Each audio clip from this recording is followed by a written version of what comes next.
And that terror tape, here's what the new threat says in part, quote, "As for your Olympics, something that you really want, we prepared a present for you. You do your business and we'll do ours. We prepared a present for you and all tourists who've come over," end quote. A video posted online shows two men who claim to be the suicide bombers behind one of last month's bloody bombings in Volgograd, Russia. The video is just adding to the fear that Russia won't be able to stop a terror attack at the Olympic Games. Phil Black joining me live now from Volgograd. So, Phil, give us more about this video and how it was uncovered. Fred, so this video shows two men who claim credit for those bombings here in Volgograd just a few weeks ago that killed 34 people on the 29th and 30th of December. But more than that, as you've touched on, they promise there is still more to come. In that very ominous language, they say they have a present prepared for Russians, for tourists travelling to Sochi for the Winter Olympics there. They say that they have prepared this in response, in revenge for all the blood of innocent Muslims they say has been spilt across the world.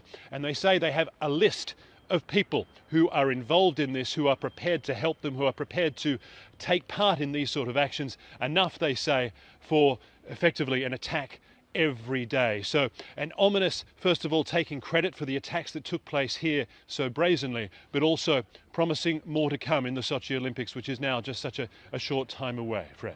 And Phil, what, if anything, is the Russian government saying about how this tape is now changing their security game plan?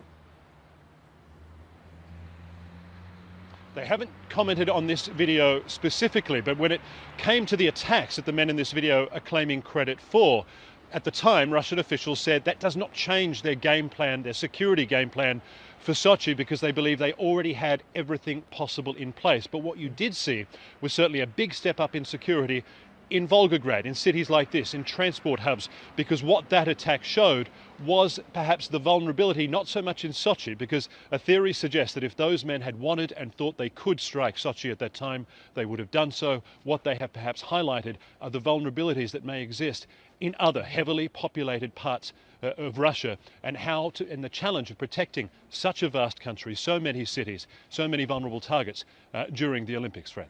And in what way has security been beefed up, particularly because of these new vulnerabilities? What you've seen simply, it's just been a much more visible security presence, particularly here in Volgograd. And in particular, you're going to see a lot of that tomorrow, because the Olympic flame arrives in Volgograd just a few weeks after those terror attacks here, which, as I say, killed 34 people.